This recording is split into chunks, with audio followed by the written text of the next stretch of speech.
Алла сізге шешіп береді көп нәрсеңізді. Ойламаңыз, Алла маған қарамай қойды екен. Аллах табарака ва тағала менің жағдайымды ойламай қойды екен. Мен үйленуім керек еді, 30-ға келдім, әлі жүрмін, тиын тебен табамай деп. Біреу қызын бағып жатыр сізге арнап. Несібеңізді бар сіздің. Құранда айтылған сондай уәде. Ва халақнакум азважа деген. Сіздерді жұп-жұп етіп жаратқанбыз деген. Біреу сізге қызын арнап бағып жатыр, төрінде отырып. Баяғыда халықта сөз бар еді. Бір жігіт қыз іздеп жүріп, бір үлкен қарияға келіпті. Маған менің болашақ жарымды іздеп едім, соны тауып берсеңіз десе, әлгі қария әзіл шынын араластырып, ана бесікте жатқан қыз сенің жұбайың болады десе, ашуланып, ой бар береке деп пышағын лақтырғанда әлгі кішкентай сәбидің иығына қадалған дейді. Содан кетіп қалған ғой ана ашуланып. Біраз өтеді, үйленеді, жайланады. Со келіншегінің жанында жатса, иығындағы тыртықты көріп, мына тыртық не еді десе, бір ақмақ жігіт баяғыда иығыма қанжар лақтырған екен, сенің жұбың болса десе, теріс қарап жатып, бармағын шайнап жатыр дейді әлгі жігіт. Халайық, несібеңіз қайдан келетінін қайдан білесіз? Халық айтады ғой, уәлидің айтқаны ма, жындының садырағы келе ма дейді.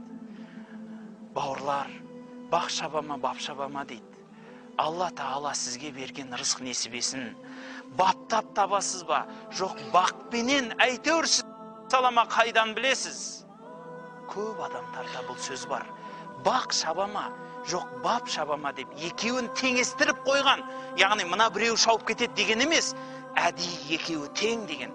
Біреу баппенен барады, жетеді. Біреу бақпенен барады, ол да жетеді. Өздеріңіз көріп жүрсіздер.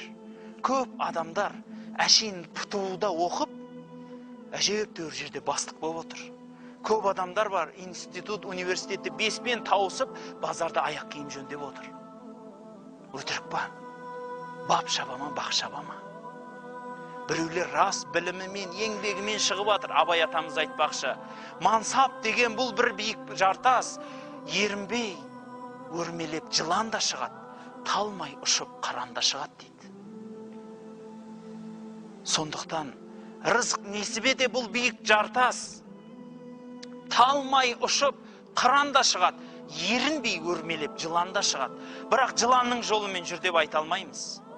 Адалдан тапсам да, арамнан тапсам да табайын.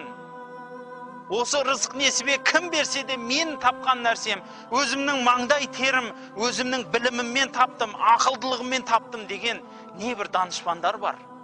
Білімі жоқ адамдардың барлығы ақымақ, дүниесі жоқтың барлығы бейшара дейтін халықта бар. Көп тиыны бар адамдардың айтатын модный сөзі бар. Ақылың бар ма? Я, неге кедейсің дейді. Сонда ойлайды, ақылы бардың барлығы бай деп ойлайды.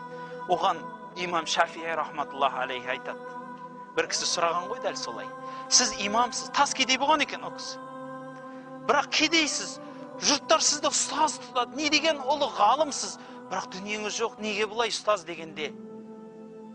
Қанден ит егесінің үйінде жатып, майлы сүйек мүжісе, арыстан апталап аш жүреді деген екен. Бірақ ол арыстан, анау қанден ит. Бекер емес қой. Халықта сөз бар.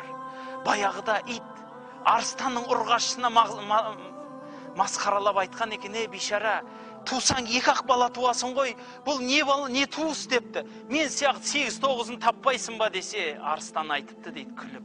Мен 2 тусам да арыстан туам, сен ит туасың ғой депті. Рас қой халайық. Аз тапсаңыз да адал табыңыз.